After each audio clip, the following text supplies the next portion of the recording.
Bienvenidos, un día más ya estamos con todos ustedes aquí en nuestra alquería, Encuentros con Motril.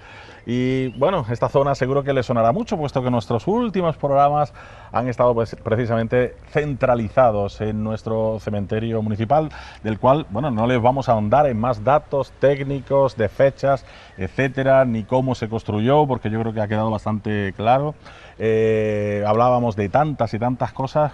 Recordábamos incluso que estábamos sobre, antiguamente, ¿no? Hace ya muchísimos siglos, el pago de Roelas, ¿no? Porque teníamos la cruz de Roelas en esa zona. En el camino que estaría, pues prácticamente estaría más abajo del cementerio, estaría justo casi en el cruce de la calle Cementerio. La calle Cementerio con la calle Ancha, por ahí debió estar. Claro. Y la cruz de Roelas es muy curioso, porque el nombre Roelas tiene nombre judío, y vivió un Roelas en Motril en el siglo XVII, vivió un Roelas en Motril, yo no sé, que debería tener propiedades por aquí, o el pago era suyo, y la cruz, que era una cruz de piedra que estaba, seguramente porque esto era un cruce de camino, se le llamó la cruz de Roelas. Era de las cruces que había en Motril: la cruz del Humilladero, la cruz de Roelas, la cruz del Carmen, la cruz de la Placeta de la Aurora. Es decir, había varias cruces. Todas las zonas de acceso la cruz de Olmedilla, había varias cruces, y esta era, pues seguramente el otro camino, el cruce de caminos, pues sería la cruz que había aquí, que tampoco se ha conservado.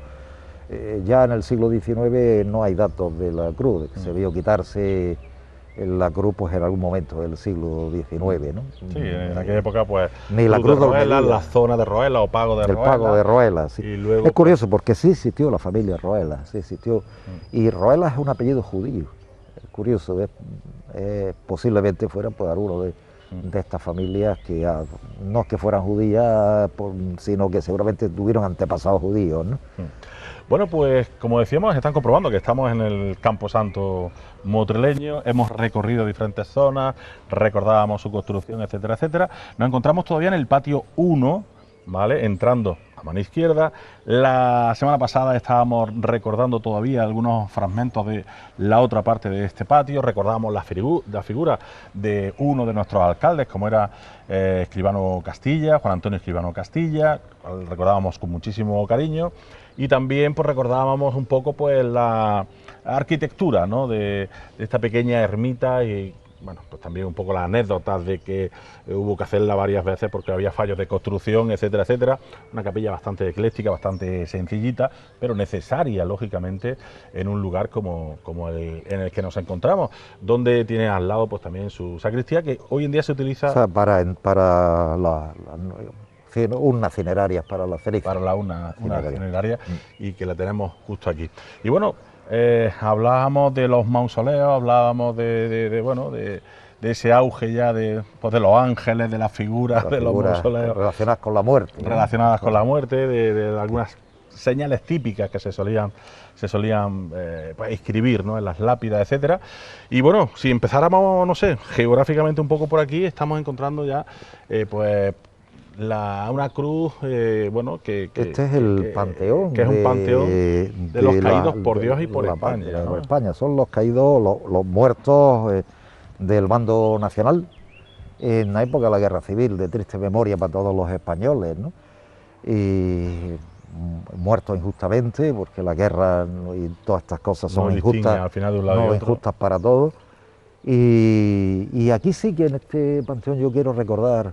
Hay mucha gente para recordar, los nombres son muy conocidos, hay muchísima gente para recordar. Que hay nombres muy conocidos. Y muy conocidos en Motril, familias muy conocidas en Motril, que sufrieron por la represión de un bando y después sufrirían los otros la represión de los otros, como pasa siempre, por desgracia, en las guerras civiles.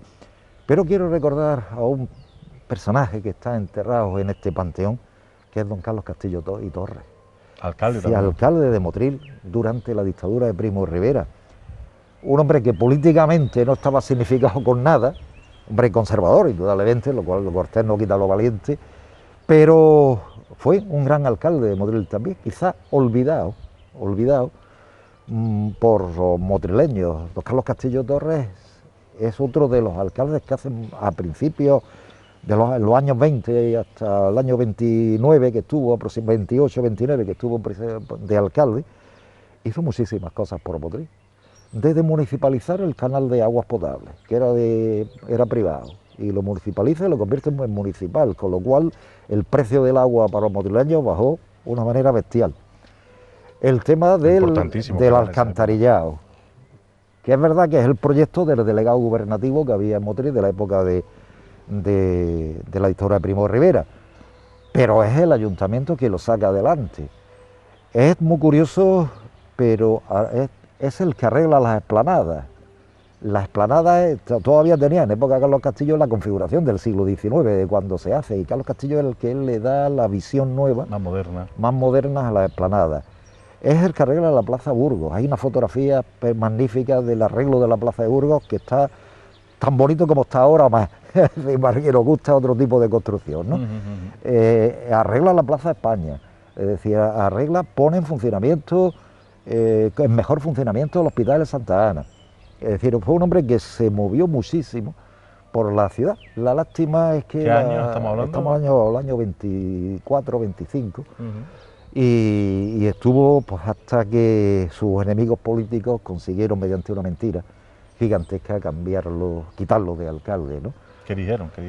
Pues una cosa muy triste, porque fue una grandísima persona, un médico, no tuvo empacho ninguno, después está en el hospital de sangre cuando Motril estuvo en la época de zona republicana y lo mataron allí cerca. Y acusaron de que al delegado gubernativo de la dictadura le regalaba dinero, joya a la señora con dinero municipal. Falso totalmente. Pero la cosa fue tan grande que al final tuvo que intervenir el propio Primo de Rivera y destituyó al delegado gubernativo y al alcalde. Pero fue una gran persona, fue un gran alcalde, en la época que le tocó vivir, que son la época de él perteneció a la Unión Patriótica. Es muy curioso porque yo he visto el momento de la elección como alcalde, él no se presenta, sino que lo votan. Y él dice que no quiere ser alcalde de Motril, pues lo va a dejar por estar tocado a ti, eso es lo que hay. Porque él no se presentó. No se presentó y lógicamente intentó hacer una buena labor en obras públicas. Es el ayuntamiento de la época de la Unión Patriótica, del partido de la dictadura de Primo de Rivera. Es Luz Morel Gisbert, la primera concejala que tenemos en la historia del ayuntamiento de Motril. Yo estoy preparando un artículo sobre su historia, de Carlos Castillo, algún día supongo que lo terminaré y lo publicaré. Estoy recogiendo datos de su biografía como alcalde de Motril, y la verdad es que cuando uno se sorprende de la cantidad de obras públicas que se hicieron en Motril en esa época, es verdad que también es otra época de auge económico, ¿no? Pero la supo aprovechar también y también intentó darle un cambio a Motril.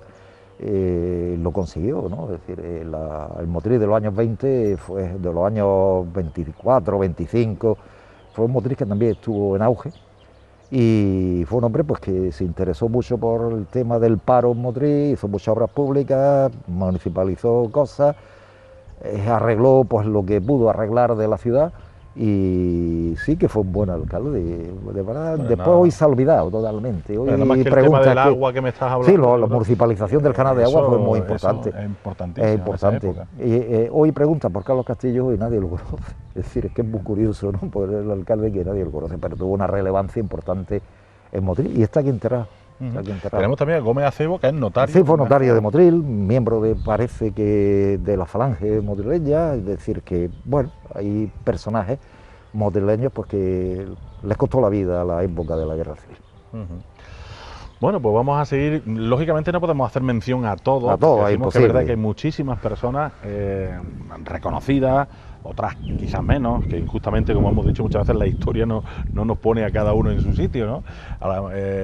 Pero bueno, se trata de recordar más o menos lo que buenamente podamos. También le vamos a prometer desde aquí, Manolo, si te parece, de que en cuanto podamos, estamos recorriendo nuestras calles, nuestro municipio, etcétera, pero ¿por qué no hacer algún programa más exclusivo de personalidades motrileñas, ¿no? Que vayamos dedicando un par de minutitos a cada una de diferentes épocas, incluso, ¿por qué no?, acercarnos un poco a esta época más contemporánea. Son muchísimas las personalidades en diferentes ámbitos, político, social, económico, en Semana Santa, en fin, en muchísimos ámbitos. Muchos ámbitos, y que hay muchas personas con las que podemos recordar a través de este programa. Y digo, por si acaso en el programa de hoy no nos caben todos, que seguro que no, pues lo podremos hacer más adelante. Y aquí imagino yo que seguiremos encontrando sobre todo alcaldes y gente... Claro, toda esta zona es donde hay quizás pues, Gerardo Esteva Sánchez, es decir, gente conocida de Motril, familia de los Esteva. Hay mucha gente, Domingo Cuesta Martín, médico famoso del Motril de los años 60, gran médico, gran persona y un hombre muy querido en Motril, murió joven. Es decir, algunos nichos más antiguos. La verdad es que pues todavía conservan memoria de muchas personas que están aquí.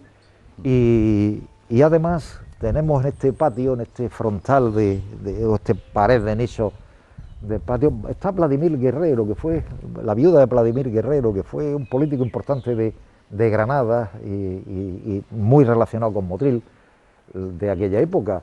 Y aquí en esta fachada tenemos curiosamente el nicho del autor, del arquitecto de este cementerio, José Díaz de Losada y Espinosa, hombre que fue maestro de obras, arquitecto y constructor de muchas de las obras de Motril. Por ejemplo, José Díaz de Losada hizo la iglesia de las Nazarenas, hizo este cementerio. El hombre pues fue uno de los grandes arquitectos, en aquella época arquitectos serían más aparejadores, ¿no? En la época, pero que sí que fue un hombre de muchas obras, fue arquitecto municipal o jefe de las obras municipales, y gran parte de las obras públicas de Motril de la época se deben a su mano. Y a su hijo Antonio Díaz, que también, por ejemplo, es el autor que termina de construir la capilla y el Teatro Calderón. Y el Teatro Calderón. Sí, En este caso, el teatro fue su hijo, ¿no? Sí. El hijo de don José. Aquí hay, pues, evidentemente, pues, muchísimas de la familia. En la esquina se conserva, en la esquina se dedicaron de este patio, como decíamos cuando vimos la otra lateral, a entierros de niños, ¿no? Los más pequeñitos, ¿no? En una época en que la mortalidad infantil era tremendamente grande, ¿no? Cuando en los cementerios a los niños se les daba un apartado especial, ¿no? Y intentaban pues darle un sitio, y en este patio se piensa el patio con 4 esquinas dedicadas a cementerios, y curiosamente los osarios están ahí debajo, ¿no? Desde la esquina del cementerio donde se construyen los osarios. Es verdad que bueno, esto recuerda una triste memoria de la mortalidad infantil, y que sobre todo hoy por suerte ha desaparecido, pero fue una cosa tremenda en otras épocas, ¿no? Hay algunos muy antiguos, que conocemos muy antiguos, ya prácticamente perdidos los nombres. Algunos de ellos pues ya se han reutilizado también, pero algunos de ellos tenían unas lecturas de nichos pues muy tristes y evidentemente a veces pues que llaman la atención por lo que significa el tema, ¿no? Y por lo temprano de eso, de la partida. Pero fijaros que hasta los años 50, o finales de los 50, todavía la mortalidad infantil en España y en Motril estaba casi en el 40%, ¿eh? Es decir, de cada 100 morían 40, es decir, una mortalidad altísima, ¿no? Quizás porque todavía la pobreza en Motril era una ciudad muy pobre. Tenía muchísimas. Hay montones de nombres conocidos, familia Padilla Pérez Yancy, la familia, los padres de la mujer de Paco Palanco. Es decir, que hay muchísimas historias. Gabriel Mejía, padre de Francisco Mejía. Hay muchas familias, que fue cronista oficial, escultor y artista motrileño y profesor de muchos de nosotros. Y algunos nichos muy antiguos, como este entre rejas, que todavía esto se hace ya poco, ¿no?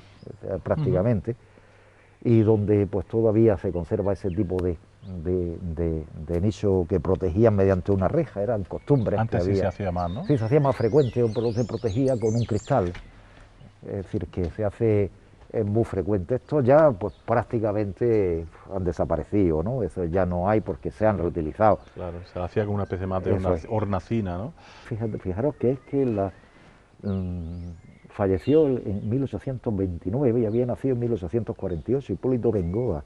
Hipólito Bengoa es otro de los personajes motrileños de la época, ¿no? Es decir, todos los que hemos repasado papeles antiguos nos sale Hipólito Bengoa. Y la familia Bengoa, que también era una familia muy conocida de de Motril de esa época. Todavía quedan algunos Bengoa, ¿no? Carrasco Bengoa se llamaba, no sé, Carrasco Bengoa. Y la familia Faisas Almoguera, también familias conocidas de Motril. Es decir, que esto es historia pura de la ciudad. No sí, no, la verdad que uno viene aquí y empieza a ver apellidos. No podemos, todo sería imposible, citamos algunos, porque aquí cada uno tiene su historia y los que nos gusta Motril, pues los apellidos a veces te recuerdan otra época, te recuerdan otra gente. Muchos de ellos los conocimos. Y es verdad pues que en memoria de sus familiares y de los motrileños, ¿no? Por eso el cementerio es un lugar que decíamos siempre de memoria, porque cuando uno pasa por aquí, la familia Videra Velarde, familia también muy conocida, Justo Saro fue militar y también murió en Motril, fue famoso en Motril, en su época había estado en la guerra de Marruecos.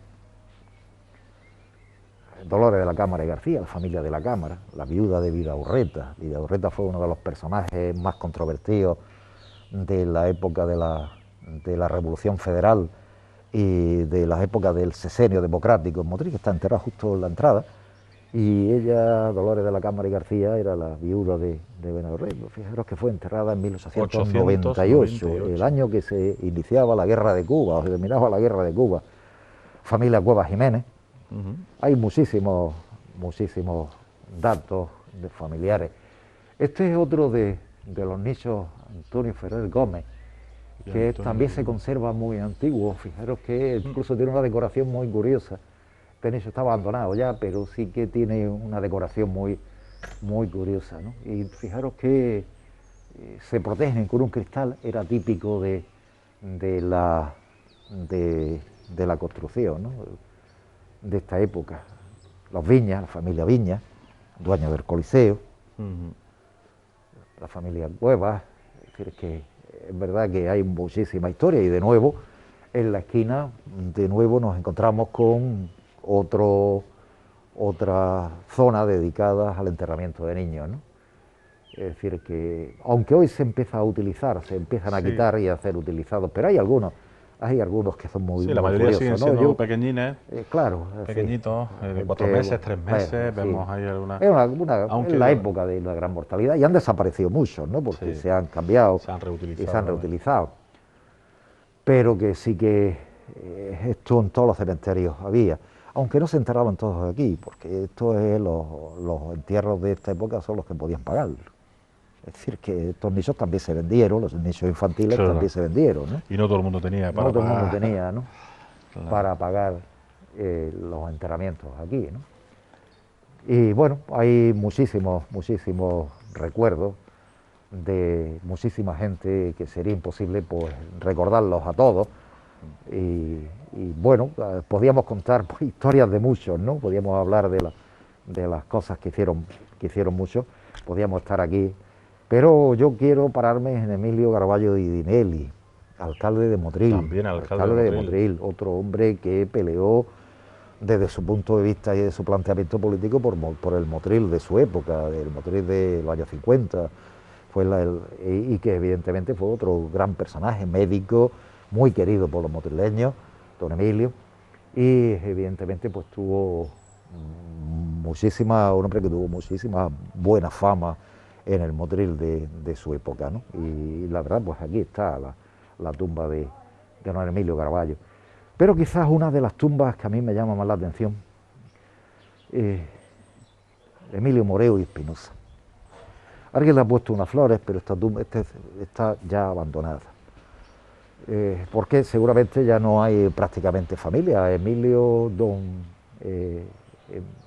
Pedro Moreu y Espinosa, Pedro Emilio, no, Pedro Moreu y Espinosa. Pedro Moreu de Espinosa. Pedro Moreu Espinosa fue alcalde de Motril, fue el alcalde que le tocó los terremotos, la epidemia de cólera y un montón de cosas de Motril tremenda. Pilló una época, difícil bailar de con la más fea, ¿no?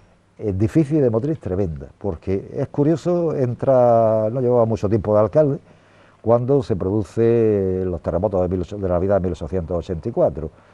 y 85. Y en la primavera de 1885 el cólera, la epidemia más cara, por lo menos la que tenemos mejor documentada, de 1885. Bueno, este hombre fue famoso porque iba visitando enfermo por enfermo de cólera en los lazaretos de los enfermos, las visitas a las casas, se lanzó a la calle a ayudar sin miedo a que se contagiara, y curiosamente murió no mucho después, es decir, en el 87. 87. La cólera fue en el 85, pues años después, estando en Madrid, le dio un derrame cerebral y murió. Y otro de los alcaldes importantes de Motril, la Plaza de la Libertad, porque él vivía en la casa que hoy es donde está el centro de adultos, esa era su casa, y la Plaza de la Libertad se llamaba Plaza de Díaz Moreo, perdón, de Moreo, de Pedro Moreo. Y él fue el que arregló la Plaza de la Libertad, el que arregló la Plaza España, que después Carlos Castillo la vuelve a arreglar otra vez ya en los años 20, fue el que quitó el cementerio del Carmen, ya allanó el cementerio del Carmen, fue el que intentó también modernizar Motril.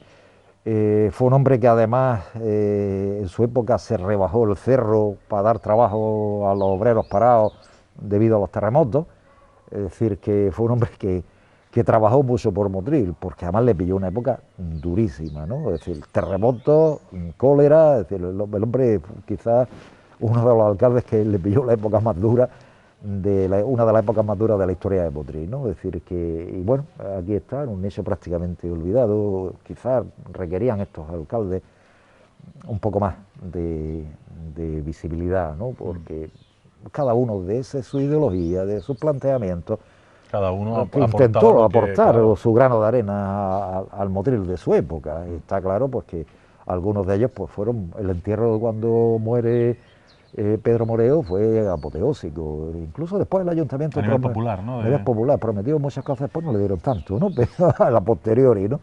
Pero sí que es verdad que fue todo un personaje del Motril de la época. Incluso en la revista de la Ilustración española y americana sacan un grabado de él, un retrato de él, porque se le concede una mención muy especial por parte del Estado por su labor como alcalde en la época del cólera.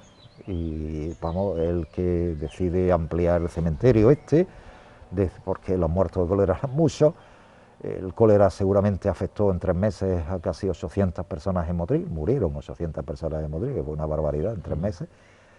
Y para la población que había en Motril, que era 16.000 habitantes, fue muy grande. Hace el cementerio de Torroneva, hace el cementerio de los Tablones, pero también pues, es un hombre que se dedica a intentar pelear por preservar a Motril del cólera, y además estuvo prácticamente desde el principio, primero con los terremotos y después con el cólera, a cuerpo delante, dirigiendo toda la ayuda benéfica y toda la ayuda que se le dio pues, a todos los motrileños que por desgracia les pilló los terremotos, por desgracia les pilló el cólera, ¿no? Y bueno, cuando muere don Pedro Moreo y Espinosa, cuando muere, al final le ponen el nombre a la calle, a la plaza donde vivía, pero poco más, habían intentado hacerlo hijo predilecto de Motril, no se hizo nada, solamente el nombre a la calle, que después se cambió.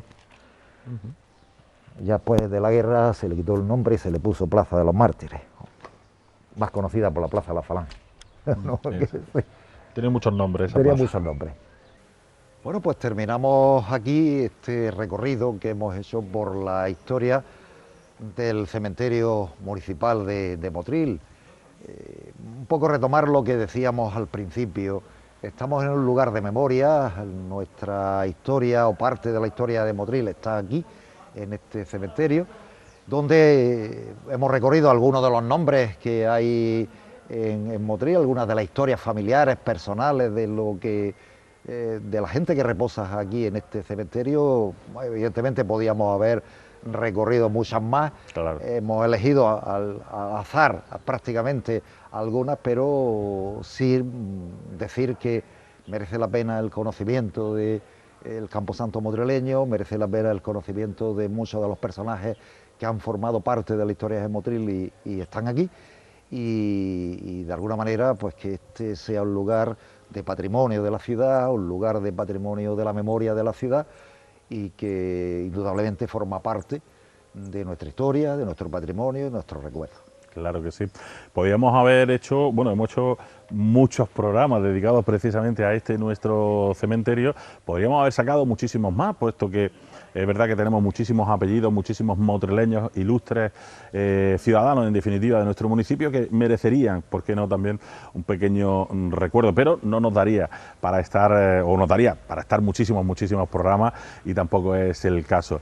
La verdad es que uno cuando viene aquí, precisamente como decía don Manuel Domínguez, nos viene a la memoria tantos y tantos motrileños que merecen nuestro cariño y nuestro recuerdo.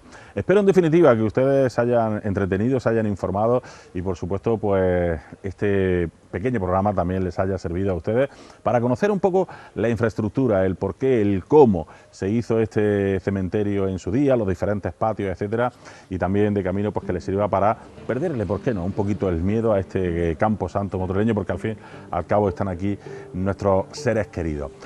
Nosotros, si le parece, don Manuel, nos vamos a seguir por más caminos de nuestro municipio, que tenemos todavía mucho que recorrer, y a ustedes emplazarle para el próximo programa. Gracias por estar con nosotros una vez más. Nosotros seguimos. Adelante.